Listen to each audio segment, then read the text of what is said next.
पिता, बेटा और वक्त। एक समय की बात है, राजेश अपनी पत्नी और बेटे के साथ रहता था। राजेश का ज़्यादा समय काम करने में बीत जाता था। वह रात को देरी से आता था और सुबह जल्दी ही निकल जाता था। इसलिए उसकी पत्नी और उसके बेटे की मुलाकात मुश्किल से ही हो पाती थी। देर से आने के कारण बेटा सो जाता था और सुबह भी सोया हुआ रहता था। एक दिन रविवार का दिन था।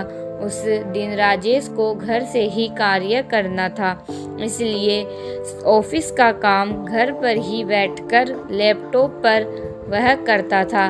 तभी उसका छोटा सा बेटा राजेश के पास आकर बैठा। राजेश उसकी तरफ नहीं देखता है। बेटा कहता है कि पापा, मैं आपसे एक बात पूछना चाहता हूँ। राजेश को लगता है कि वह कुछ चाहिए होगा, इसलिए पूछ रहा है। राजेश बिना बेटे की तरफ देखे हुए कहता है कि हाँ पूछो। बेटा कहता है कि पापा, आप 1 घंटे का कितना कमा लेते हो। राजेश को गुस्सा आ जाता है। वह कहता है कि तुम्हें क्या करना है इस बात से? ज़रूरी तुम्हें कोई फालतू की चीज़ या खिलौना चाहिए, इसलिए पैसों के बारे में पूछ रहे हो। यह सब तुम्हारे काम की चीज़ नहीं है। जाओ, जाकर सो जाओ और मुझे मेरा काम करने दो। बेचारा बेटा चुपचाप जाकर अपने कमरे में सो जाता है।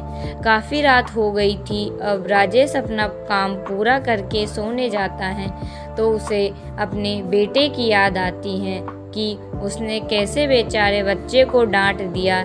शायद उसे सच में कुछ ज़रूरी चाहिए होगा, नहीं तो वह पैसों का क्या करेगा। ऐसा सोचकर राजेश बच्चे के कमरे में जाता है और उसके माथे पर हाथ फेरता है। मेरा बच्चा सो गया क्या? तभी बच्चा अचानक उठ बैठा और बोला, नहीं पापा, मैं जागा हुआ हूँ।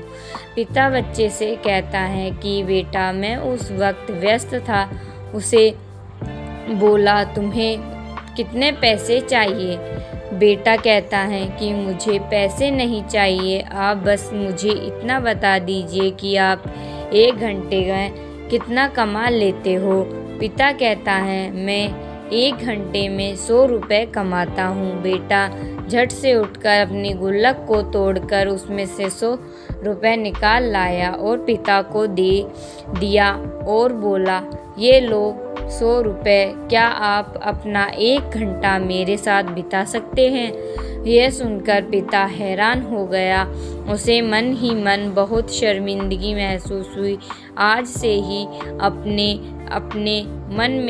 उसने अपने मन में ठान लिया था कि वह अपना समय बेटे को भी देगा। उस